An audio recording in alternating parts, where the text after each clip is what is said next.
Buenos días.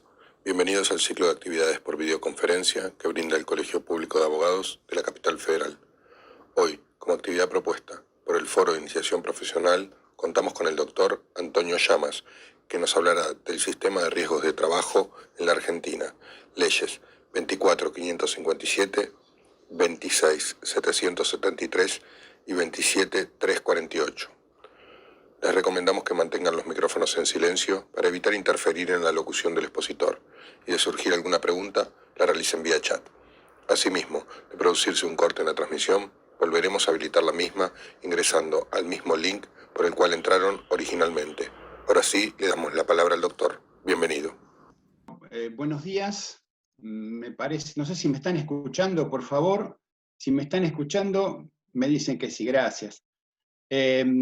Buenos días para todos, gracias por estar.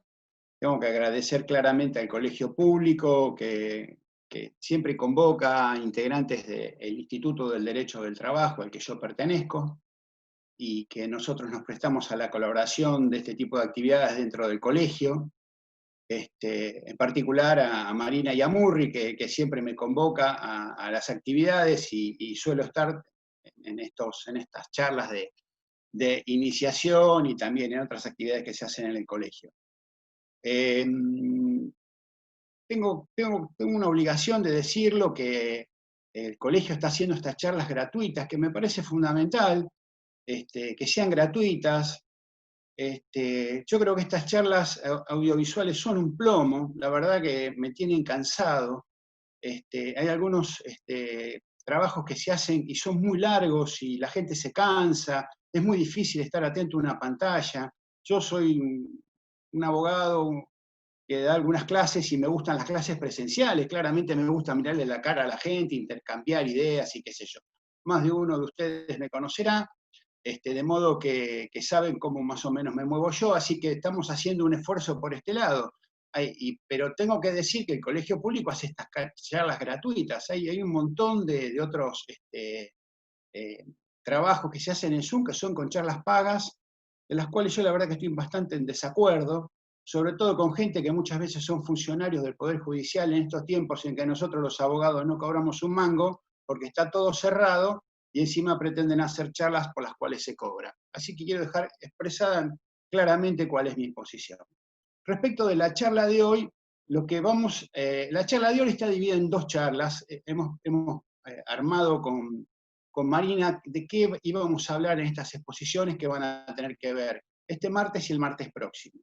La idea es arribar a ver qué pasa, cuál fue la respuesta del sistema de riesgo frente a la pandemia y la enfermedad la enfermedad coronavirus, del COVID, la COVID-19.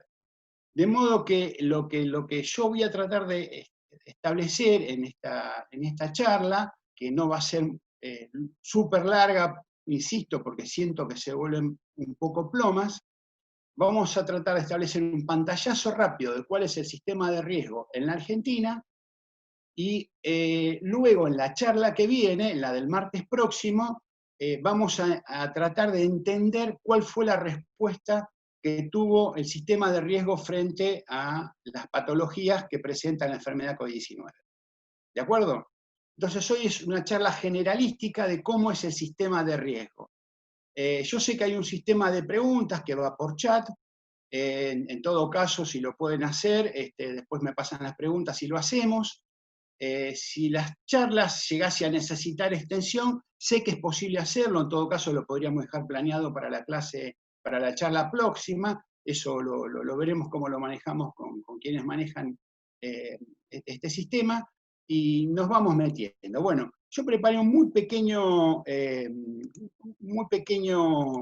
Power, a ver, ahí está, que vamos a hablar del sistema de riesgo. Pero dentro del sistema de riesgo, lo que a mí me importa manifestar en esta idea, en este pantallazo que quiero dar en general, es cuál es el sistema normativo en el que estamos, en el que está plantado el sistema de riesgo hoy. Quiero decirles que el marco normativo Los otros días alguien que se dedicó a contar me dijo que había alrededor de 511 normas que enmarcarían el sistema. Obviamente no vamos a tratar todas las normas, sino que vamos a tratar las normas en general, cuáles son las más importantes y por qué se las quiero plantear. Insisto, a modo generalístico, esto implicaría un trabajo un poco más profundo, pero bueno, necesito por lo menos darle esta idea de cuál es, en dónde nos estamos moviendo. Miren, yo hice una pequeña línea de tiempo como para mostrarles cómo ha empezado todo esto. Habría que un poco hablar de la génesis de la ley 24.557, que se sancionó en el año 95. No me voy a detener en eso, es para hablar un poco de esto, pero bueno, a partir del año 95, con la 24.557, una ley que tenía objetivos de aplicación, que es la prevención de los riesgos de trabajo, fundamentalmente, dice el cartel, digamos, la determinación de las incapacidades, cómo es el régimen financiero, la gestión de la prestación, los derechos y deberes, los fondos de reserva, en fin, las responsabilidades. Intentaba darle todo un marco a lo que sería el sistema de nuevos riesgos de la Argentina. ¿Por qué? Porque creaba una nueva figura que eran las ART, las aseguradoras de riesgos del trabajo, que son aseguradoras de objeto único y con un cliente único que era el empleador. Es decir, que el único objeto que cubrían que eran accidentes y enfermedades profesionales. Esto es para las que están en la ART, no pueden hacer otro tipo de contrataciones y tienen que hacer solamente este tipo de contrataciones. Luego apareció el decreto 658, estoy tratando de decirle cuáles son los ítems más importantes desde el aspecto normativo, que aprobaba el listado de enfermedades profesionales. ¿Por qué? Porque hay un listado cerrado. El listado son esas enfermedades profesionales y no otras. Las llamamos profesionales, están previstas en el artículo 6º del inciso 2 de la 24.557, y va a ser eso, un numerus clausus. Son esas enfermedades, insisto, y no otras. Para que haya otras, habrá que gestionarlo de determinada manera, que vamos a tratar de hablarlo. También, el mismo día sale el decreto 659, que aprueba la tabla de evaluación de las incapacidades. Si producto de un infortunio, de un accidente, de una enfermedad profesional, el trabajador sufre alguna lesión incapacitante, hay un modo de medir, una vara, un baremo creado exclusivamente para esta ley. Hemos discutido durante muchos años los baremos, hemos planteado inconstitucionalidades sobre este tema. En fin, el tema de los baremos es un tema arduo, pero bueno, la ley tomó este baremo y con el tiempo tengo que decir que se ha ido afianzando, lamentablemente es un baremo restrictivo, pero se ha ido afianzando y no podemos dejar de desconocerlo. Lamentablemente, para poder cambiar algo, primero hay que reconocer qué es lo que tenemos y después tratar de cambiarlo. Hoy por hoy, es el baremo que está funcionando dentro de lo que es el sistema. También en el 96 se hizo el decreto 717, que en realidad lo que crea y dice cómo se van a manejar las comisiones médicas para esos tiempos, para el año 96. En el año 2000 viene una primera gran reforma que ha tenido mucho impacto y que al verlo hoy, años vista, este decreto 1278 de diciembre del 2000 ha tenido una enorme repercusión porque muchas de las cosas que van a pasar para la enfermedad COVID-19 se basan sobre este decreto del año 2000. En el año 2000 se modifica la ley de riesgo de trabajo en algunos aspectos, se crea un régimen distinto porque se modifica un coeficiente que estaba en 45 y pasó a ser 53, se incorporan mecanismos eficaces en favor de la prevención, dice eso muy en teoría, se crea un fondo específico, por ejemplo, el fondo específico para las enfermedades no enlistadas, que ya vamos a hablar de este tema, Y a su vez actualiza algunos montos y fija algunos techos y algunos pisos indemnizatorios que luego con el tiempo se van a modificar, pero que también crean una base de sustentación en lo que va a ser el sistema. Luego pasaron 9 años sin que hubiese novedades, llegamos al decreto 1694 del año 2009.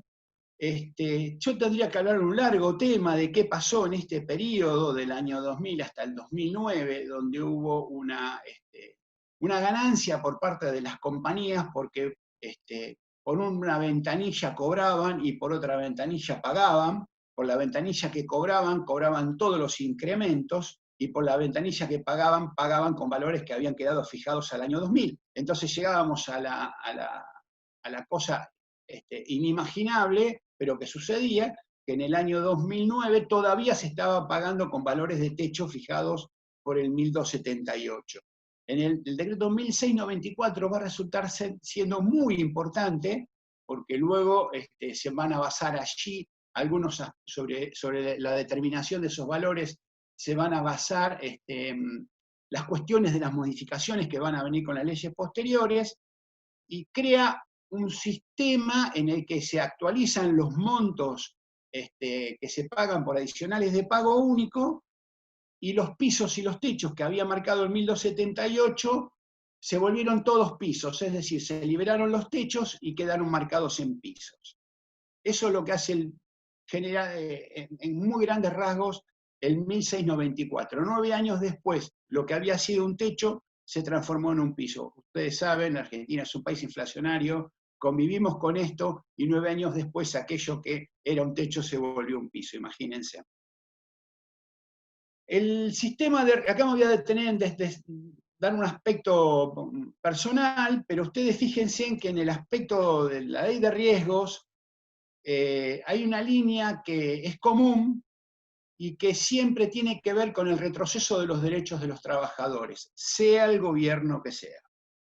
Y esto sucedió con la 26773, que se sancionó en el año 2012, acá puse 2009, pero es 2012, en octubre del 2012. La ley 26773 viene a traer algunas modificaciones muy importantes, es un régimen de ordenamiento, y trae una cantidad de modificaciones que hace que el sistema pegue una vuelta copernicana. Hasta la 26773, las demandas, casi todas, se podían iniciar por la reparación sistémica, o también íbamos por la reparación integral. Lo que viene a tratar de hacer la ley 26773 es detener este avance que teníamos en la formación de demandas de reparación integral. Yo ahí ya tienen todo el material que le mandé con las leyes. En el artículo 4 de la 26773 pone una opción al trabajador. El trabajador tenía que optar por qué régimen iba a intentar cobrar sus acreencias por motivo de la contingencia que había sufrido, si fueran lesiones incapacitantes. Y con la 26773 se le pone esta opción.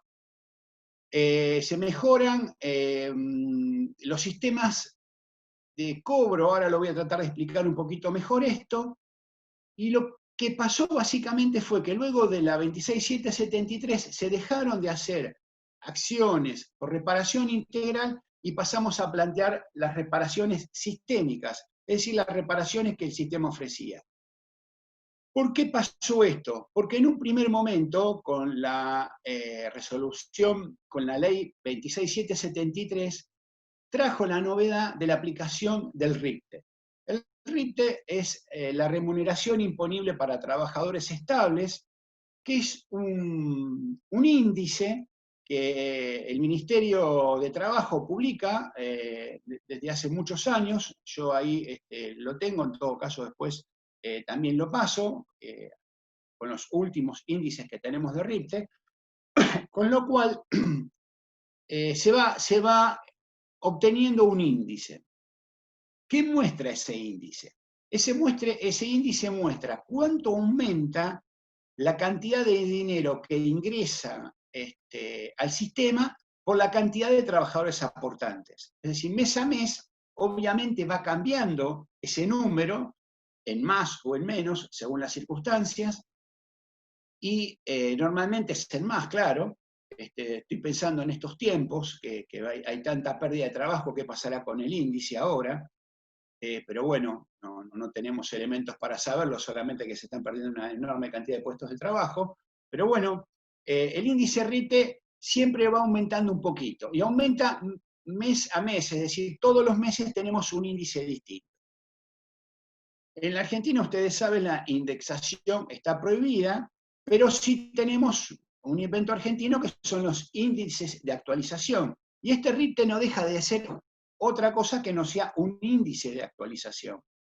Entonces, con este índice RITE, lo que se hace es ir al 1 de enero del 2010, y a partir de la aplicación del índice RITE, que merecería un pizarrón para poder explicarlo, se actualizan los valores que los trabajadores en principio iban a cobrar. Esta era la idea de la 26773, que quedó claramente expuesta en la ley.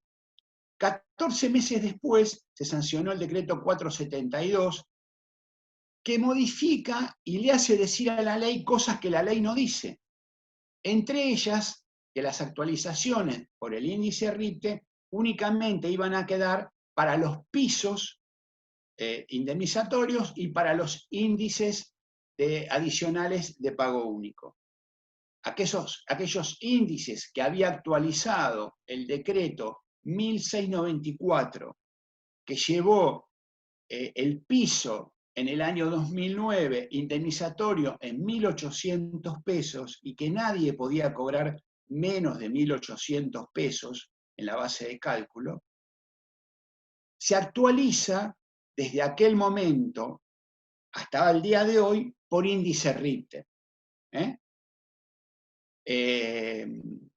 Yo en la información que le mandé, en la legislación, están todos los valores de actualización de índice RITE, y el último, que es el de la resolución 24 del 2020.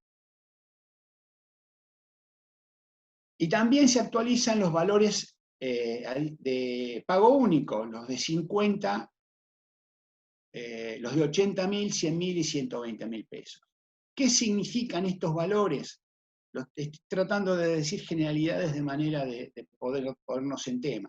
Significa que aquellas incapacidades que tienen mayor al 50%, van a cobrar, aparte del capital que da la fórmula del capital, con la que se calcula y que sigue siendo la misma, que es el ingreso base mensual por las 53 veces del salario, por el porcentaje de incapacidad, por el coeficiente de 65 dividido la edad del siniestro, eso da pesos, y eso da el capital para un siniestro, cual fuere, un accidente o una enfermedad profesional, toda vez que tenga lesiones incapacitantes.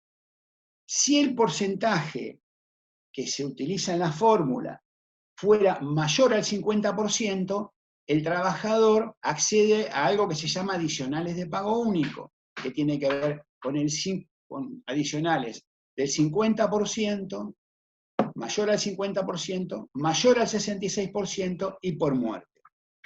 Estos valores impactan muy fuerte, porque de por sí, si una persona ya tiene una incapacidad mayor al 50%, va a cobrar un dinero en capital al que se le suma este adicional de pago único. Podemos discutir si es importante o no es importante. Esta es una discusión de otra naturaleza, pero sí es cierto que hacen que las indemnizaciones vayan en la línea más importante, ¿no es cierto? Luego, en el 2015 también se modifica, por el decreto 1475, se le hace modificaciones al 717, que habíamos mencionado antes, de las comisiones médicas, Yo debo decir ya a esta altura del partido que todo el sistema de riesgo es un complicadísimo engranaje que permanentemente va teniendo modificaciones y actualizaciones a las que hay que estar permanentemente ligados porque nos van cambiando las reglas del juego y se va haciendo todo un poquito más complicado y un poquito más engorroso. Por cierto, y debo decirlo, y sin duda al respecto, siempre en detrimento de los derechos de los trabajadores, porque no se hace para que los trabajadores accedan más fácilmente a las indemnizaciones que le corresponden, sino justamente para volverlas más engorrosas. Obviamente con el último fin de que la gente se canse y al final desista, que pasa muchísimo, aunque parezca mentira lo que estoy diciendo, pasa muchísimo. Finalmente, en el año 2017 se sanciona la ley 27348, que es complementaria de la ley de riesgo, así fue nombrada, y que es una ley que nos ha traído una enorme cantidad de dolores de cabeza, porque es un retroceso fenomenal al año 96. Yo lo sostengo, se hablaba mucho hace algunos años atrás de que se debía hacer una reforma de las leyes laborales. Todavía se insiste mucho con este tema de que hay que reformar la legislación laboral y reformarla por el tema de los despidos. Sin embargo, hubo una reforma oculta de la que se habló muy poco como reforma, que fue la ley de accidentes de trabajo. Esto ha sido una reforma en las leyes de trabajo y que ha sido un retroceso enorme de los derechos de los trabajadores, porque generó un sistema por el cual ahora sí el trabajador está obligado a hacer un tránsito por las comisiones médicas, obligatorio y excluyente, y que ha tenido acogida positiva, lamentablemente, dentro de tanto de la provincia de Buenos Aires como de la capital federal. Hoy estamos en las cámaras, estamos perdiendo 7-3, creo, si no es el último dato que estoy teniendo, sobre la constitucionalidad de la 27348. De manera que la primera cosa que debo decir a todos ustedes es que si van a quedarse dentro del sistema de riesgos, porque estamos hablando dentro del sistema de riesgos, sí o sí, cuando uno tiene una situación que viene un cliente y nos viene a consultar por un accidente o alguna patología producto de una enfermedad, yo recomiendo no perder tiempo y pasar por el sistema de riesgo de comisiones médicas. Es decir, a uno le podrá gustar o no, pero la realidad de los hechos hoy es que deberíamos pasar para evitar otro tipo de contingencias porque vamos a avanzar en un expediente que va a tener una alta probabilidad de que nos venga de vuelta y nos manden nuevamente a hacer las comisiones médicas que no las quisimos hacer en un comienzo. Porque, insisto, tanto los juzgados de los tribunales nacionales como la Cámara están dando la constitucionalidad de la ley. Claramente yo pienso que es inconstitucional, pero bueno, lo que yo pienso no vale absolutamente nada. Pero bueno, habrá que acomodarse a esto.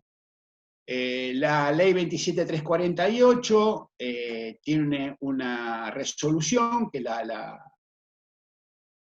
le permitió la propia ley a la Superintendencia de Riesgo poner en práctica la ley, y se pone en práctica a través de una resolución, la 298, que el gran legislador, Contador Morón, superintendente invicto, digo porque hubo un cambio de gobierno y él sigue siendo superintendente de riesgo, cosa que nos llamó la atención a muchos de los que hacemos esta área, porque al cambio de gobierno uno lo menos que esperaba que hubiese habido un cambio en las autoridades de la superintendencia de riesgo, cosa que no ocurrió.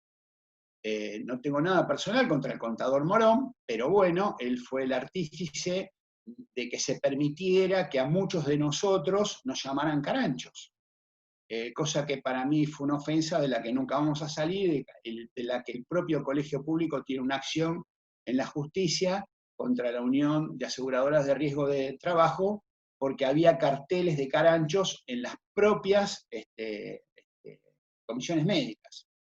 De manera que es una actitud muy hostil contra nosotros, y bueno, yo no pretendo tener una actitud hostil contra el contador Morón, pero el contador Morón es una demostración de cuál es el poder de fuego de la Unión de Aseguradoras de Riesgo de Trabajo, que ha conseguido mantenerlo en su puesto, luego que él exitosamente hiciera que la ley 27348 se promulgara, tuviera un paseo por el Senado y por diputados, donde todos los bloques de todos los colores no tuvieron mayores objeciones, gente que hoy se saca el pecho y muestra actitudes grandielocuentes en defensa de no sé qué cosa, en aquel momento no tuvo ningún problema en votar por la 27348, y luego obviamente está logrando que dentro del ámbito judicial, dentro de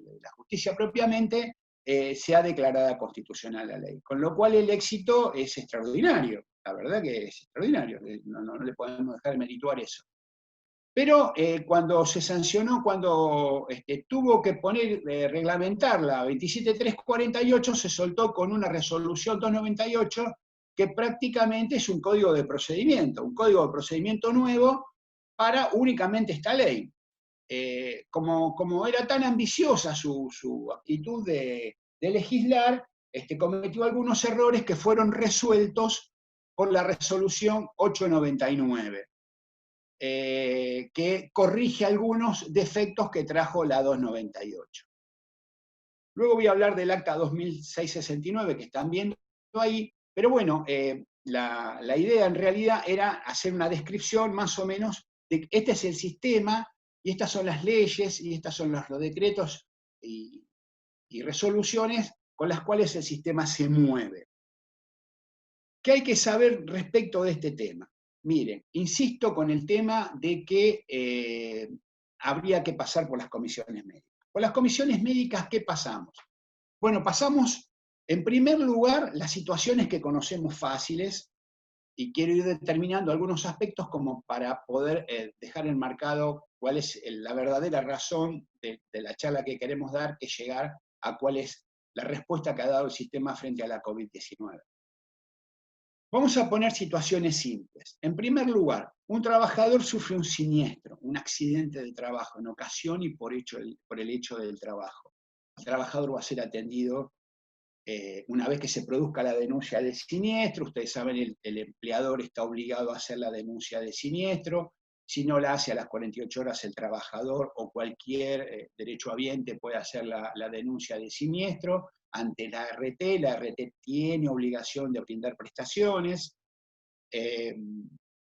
puede reconocer o no el siniestro. Normalmente en los accidentes intíneres van a recibir una carta documento en la que le dice que están poniendo a consideración de si van a reconocer o no el siniestro, pero que van a continuar dando las prestaciones.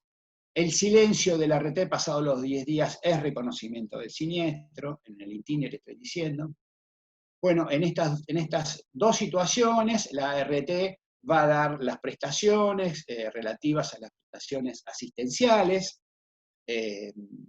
va a hacer un montón de obligaciones que tiene. En este punto debería yo detenerme a decir que el sistema, desde mi punto de vista, ha sido una ganancia para los trabajadores.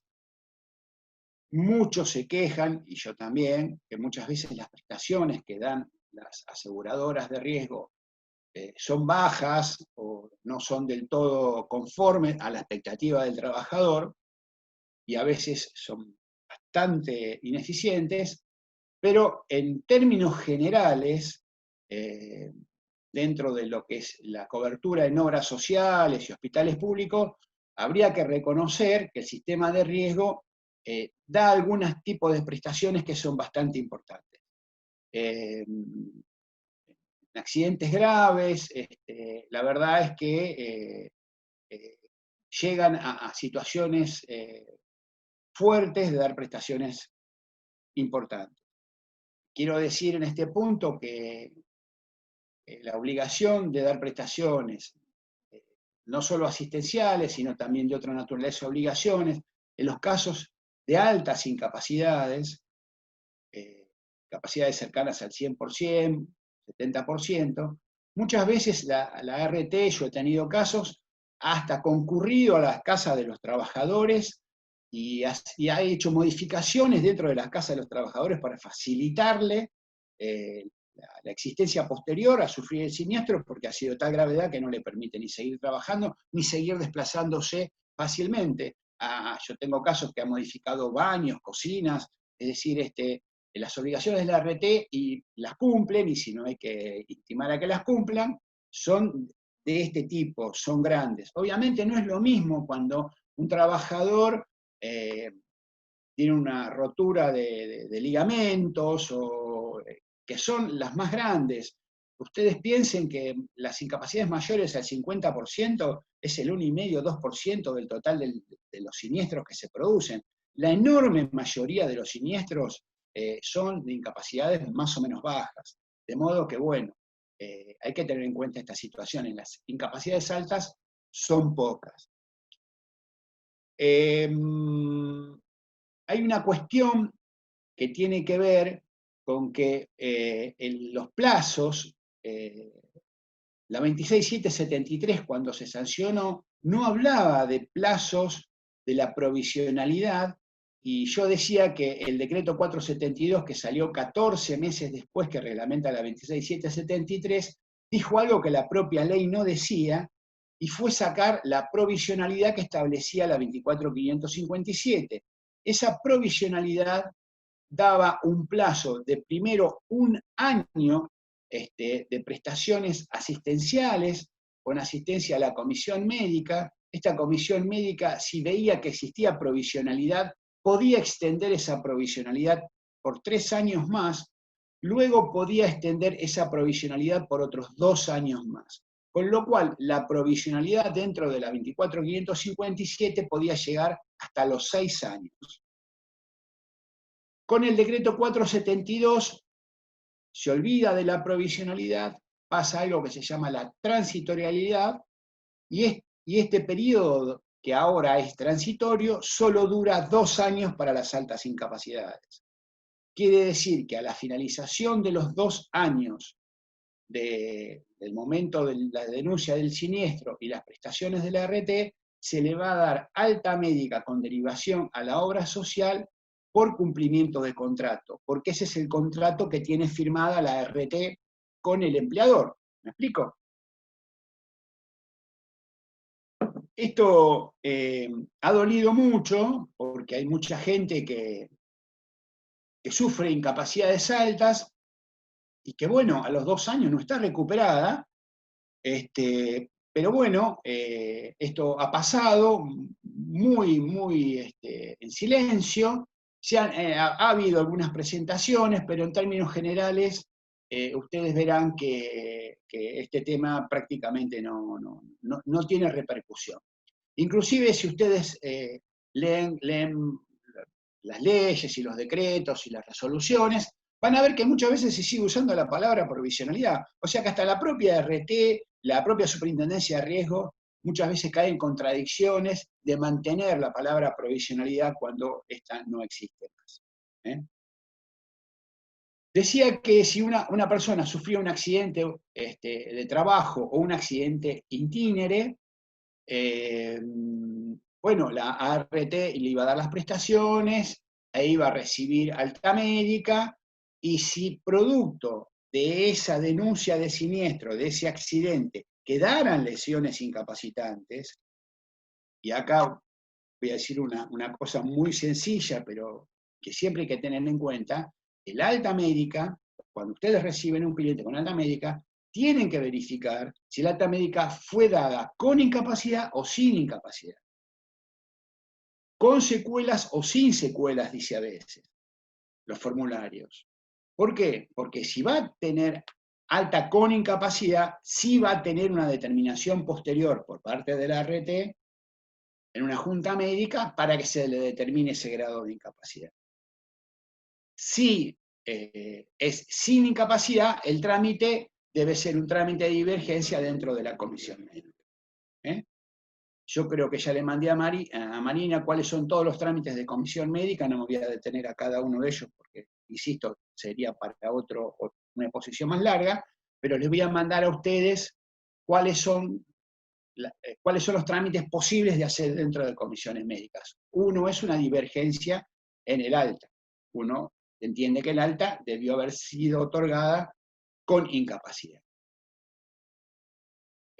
Cuando son enfermedades profesionales, la denuncia se hace de la misma forma, es decir, la tiene que hacer el trabajador debería informarle al empleador que está padeciendo una enfermedad profesional y este debería hacer la denuncia. Es algo que no sucede muy a menudo, los empleadores muchas veces se resisten a producir las denuncias de siniestro, porque tienen una falsa creencia sobre este tema, y bueno, no la hacen, entonces muchas veces el trabajador es el que se ve obligado a hacer. El problema de las enfermedades profesionales es que el trabajador viene, a veces, pero lo digo en términos también muy generales por la experiencia, por haber sido tratado en primer lugar por su obra social. Y entonces el médico de la obra social le dice, mira, esto es una enfermedad profesional, deberías ver a un abogado para ver cómo podés manejarte con él. El trabajador viene, uno inmediatamente se da cuenta de la patología y podés hacer el telegrama para denunciar la enfermedad profesional. Y muchas veces, pero muchas veces, nos encontramos que las ART rechazan la denuncia de siniestro por enfermedad profesional por decir que no es una enfermedad profesional, que no es una patología inculpable, que es una enfermedad degenerativa y derivan a la obra social. Esto es muy así, pasa muchísimo. Ustedes imagínense que de las patologías denunciadas, solo el 3%, un poco menos, es reconocido como enfermedad profesional dentro del sistema de riesgos argentino. Es un fracaso del sistema de riesgo el tema de las enfermedades profesionales. Las leyes, todas las leyes y los decretos y las resoluciones que han salido en los últimos años han avanzado extremadamente muy poco sobre este tema. Solo ha habido un reconocimiento por el hantavirus y un reconocimiento por algunas patologías que tienen que ver con hernias y posiciones, pero son de muy difícil probanza y están articuladas de una manera que prácticamente se imposibilita. Y ya voy a dejar acá un tema pendiente que lo voy a resolver la semana que viene. Estas modificaciones de reconocimiento de enfermedades profesionales fueron hechas por un simple decreto, porque para reconocer una enfermedad como profesional, la propia ley de riesgo, la 24.557, y luego de los artículos 40, menciona la posibilidad de que este nuevo reconocimiento por parte del Estado de enfermedades profesionales se puede hacer a través de un simple decreto. Sin embargo, cuando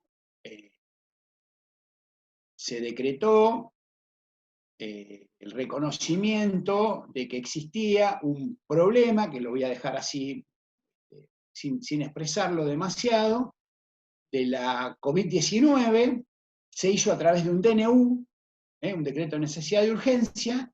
No fue un reconocimiento de la COVID-19, sino es una presunción de una enfermedad no enlistada, es decir, una nueva categoría dentro del sistema de riesgos. Por lo cual tenemos accidentes de trabajo, accidentes intíneres y enfermedades profesionales. Esa es la cobertura que dan las compañías. Ahora, con la enfermedad presuntivamente no enlistada COVID-19, que es un agregado que tiene un tiempo de duración mientras dure la cuarentena que vaya dictando el Poder Ejecutivo a través de los DNU. ¿Está? Esto para ir introduciendo un poco el tema en el que nos queremos meter. El problema de las enfermedades no enlistadas es que se maneja a través del decreto, apareció su regulación a través del 1078, que cuando yo inicié la charla les dije que iba a ser un decreto que iba a tener una importancia, porque fue a través del 1078 donde se reguló cómo iba a ser el trámite para este tipo de patologías.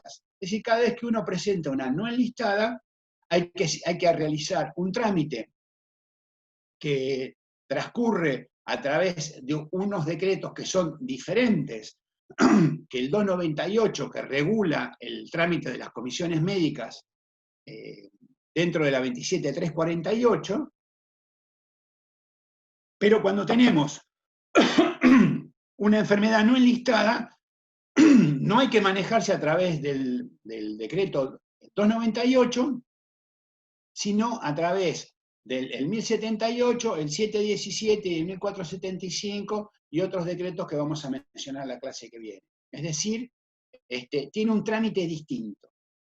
Es tan distinto el trámite que ustedes, cuando vayan a ingresar a la comisión médica para poder hacer el trámite, uno de los trámites que van a tener que iniciar, personales, es gestionar su entrada a la ventanilla virtual de las comisiones médicas, y ustedes van a ver que cuando denuncien, insisto, accidentes itinerares o enfermedades profesionales, ustedes van a estar dentro del sistema de la 298 y van a recibir notificaciones, y van a poder ver el expediente, y van a poder hacer un montón de cosas. Pero cuando estén dentro de una enfermedad no enlistada, el sistema cambia y ya no reciben notificaciones, y uno más o menos debería ir una vez por semana a ver a la comisión médica a ver si hubo alguna novedad. Más allá de las distintas consideraciones que tengo que hacer, en particular de la dificultad y la falta de gratuidad que tiene que ver con el ingreso de una no enlistada. Pero resulta que desde el punto de vista de nuestro trabajo, somos tratados de una manera bastante compleja dentro de las comisiones médicas, porque ya no recibimos más notificaciones electrónicas. Todo es por ir a consulta de causa y preguntar cómo está el tema, porque no se maneja igual que la 298. Esto me dijeron que lo iban a corregir, alguien de la superintendencia me dijeron que es un tema que se debería corregir, pero por ahora no se corrige, porque claramente hay un tema de fondo que tiene que ver con que el reconocimiento de algunas patologías por parte de las ART haría que la curva de ganancias de las ART se viera restringida, porque aparecerían una cantidad de patologías a la que le deberían dar prestaciones asistenciales y prestaciones dinerarias, ¿no es cierto? Con lo cual, la alícuota quizás debería cambiar, y bueno, están muy cómodos como están, con todo el respaldo que tienen de las leyes y la justicia para que el sistema se imponga. No puedo no dejar de decir en esta pequeña introducción que mucho hemos peleado con este tema de las comisiones médicas y plantear inconstitucionalidades. Y hemos perdido por goleada. Miren, yo cada día creo más que va a haber que aquellos que somos los laboralistas, que nos gusta el derecho laboral, que creemos que es un fuero apropiado, bueno, vamos a tener que ceder ante el derecho administrativo, porque es el derecho administrativo el que maneja el tema de las comisiones médicas. Yo diría que los expedientes que llevamos en las comisiones médicas cada día los vamos a tener que ir completando más, con pruebas, con impugnaciones, con ofrecimiento de cualquier medida que les parezca apropiada, como cuando tenemos un expediente judicial. En un principio todos iniciamos los expedientes un poco a tontas y a locas, con tal de transitar rápidamente la comisión médica. Pero resulta que para los jueces está empezando a existir una idea de que el camino que se transita por las comisiones médicas y la finalización del acto cuando uno presenta una apelación, esta apelación no es más que una revisión de lo actuado por la comisión médica en la superintendencia de riesgo. Es decir, no sería un lugar donde uno podría, lo puede hacer, porque el acta 269, de la que tengo que hablar porque está planteada acá, en el hilo de la línea del tiempo, no sería lo que habilita un poco el acta 269, pero están por la revisión del acto administrativo en general, que sería el proceso administrativo de la comisión médica. Es decir, las impugnaciones son las impugnaciones que nosotros debimos haber hecho en las comisiones médicas. Las pruebas son las que debimos haber aportado en las comisiones médicas. Los resultados del dictamen de comisión médica debió haber sido impugnado. Y todo normalmente está empezando a tener esta consecuencia, con lo cual los jueces nacionales del trabajo están siendo únicamente revisores de las acciones que se llevaron dentro de un proceso administrativo. Con lo cual también esta es una pérdida de los derechos del trabajador, porque para algo tenemos un fuero, para algo tenemos una especialización de los jueces del trabajo, pero estamos sometidos a la especialización de los médicos, de las comisiones médicas, que parecen los nuevos jueces del trabajo, y al parecer los jueces lo están aceptando.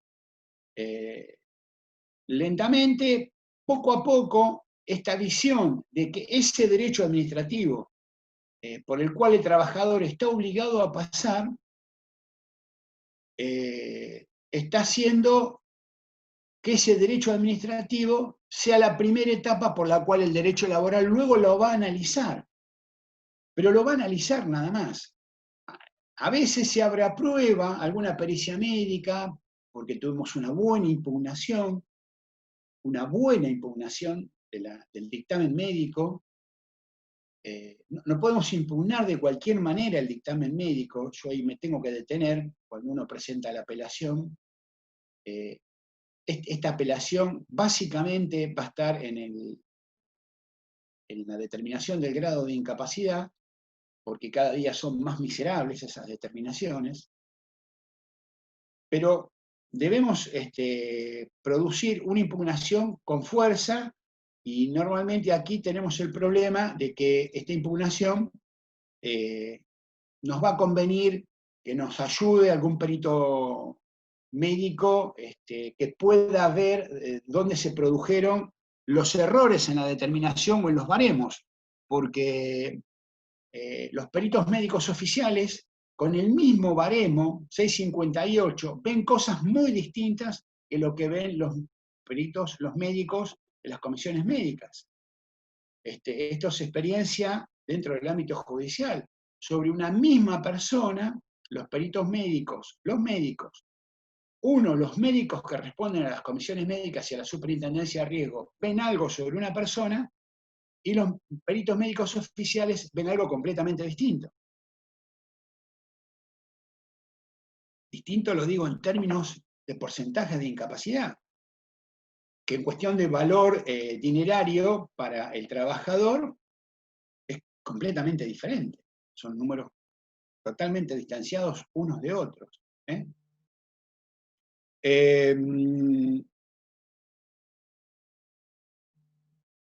Bueno, me está llegando algún mensaje de Marina, perdónenme la interrupción.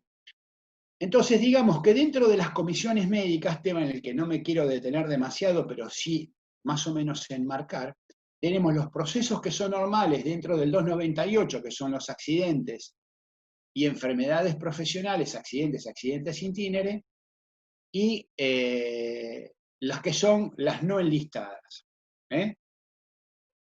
que va a tener un régimen distinto y que deberíamos hincarle el diente ahí, porque hay muchas cosas y muchos procedimientos que debemos hacer sobre este punto. Tengo que decir también que con la 26773, allá en el año 2012, también hubo otra modificación no beneficiosa para los trabajadores, que tiene que ver que a los trabajadores que sufrían accidentes de trabajo, se les iba a otorgar un 20% a modo de compensación de daño moral, pero no a los que sufrieran un accidente in itinere. Es decir, los accidentes y enfermedades profesionales que sufrieran lesiones incapacitantes, aparte del valor del capital, se le debe pagar un 20% de adicional. Eso vino con la 26773, es decir, son las mejoras que trajo. Y quedaron fuera los accidentes itinere. El argumento sensible que tienen las compañías respecto de esto es que ellos que tienen la obligación de las medidas de seguridad e higiene, obviamente en un sistema, en un siniestro itinere, no pueden hacer absolutamente nada, está en manos del Estado las medidas de seguridad que puede tener una persona cuando transita, porque qué sé yo, le roban, se cae de la moto, choca, en fin, las cuestiones que pasan dentro de un accidente itinere. Eso no puede estar en manos de una RTE porque no acepta el más mínimo análisis. La 27348 es una ley que para mí claramente retrocede, nos vuelve a llevar al año 95, 96, es un retroceso, pero sí trajo una mejora.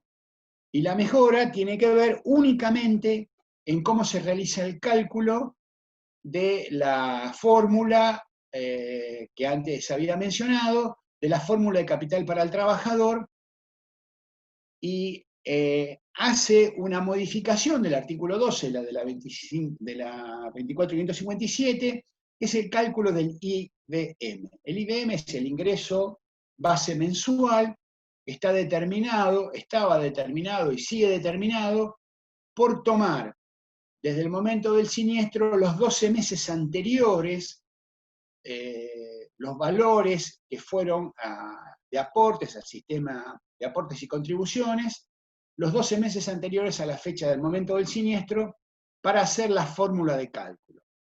¿Qué pasaba?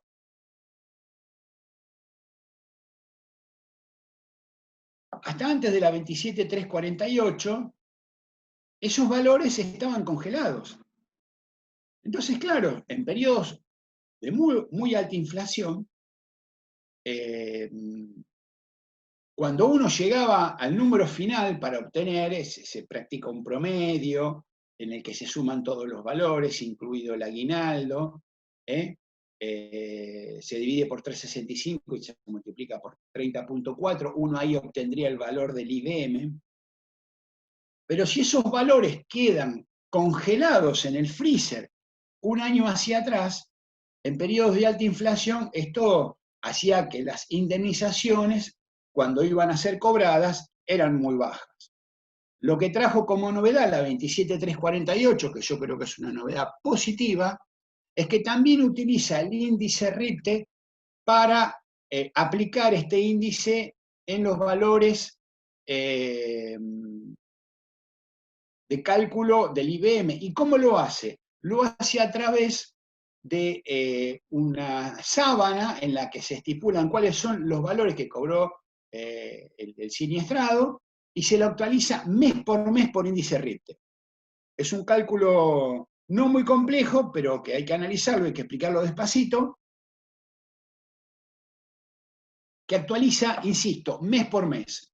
O sea, hay que armar una parrilla, una planilla de cálculo, e ir actualizando mes por mes, luego sumar los 12 meses actualizados y luego practicar la fórmula que le mencioné hace un ratito, que es ese total dividido por 365, si es que tiene un año de antigüedad, y si no por el tiempo de antigüedad que tiene el trabajador, aunque sea un día, y multiplicarlo, el resultado ese, por 30.4. Digo, sí, un día, voy a decir rapidito esto, porque la ley de riesgo no es una ley de acumulación de antigüedad, no, es una ley de accidentes de trabajo, es decir, el trabajador en cuanto pone un pie en el umbral de la empresa, inclusive en el itinerario hasta llegar a la empresa el primer día de trabajo, está dentro de lo que está dictaminado por el sistema de riesgo de trabajo y va a tener las mismas obligaciones la ART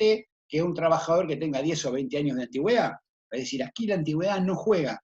Lo que juega es la relación contractual entre el empleador y el trabajador. Me están avisando que quedan pocos minutos. Yo no hay preguntas, no quisiera terminar redondeando mal.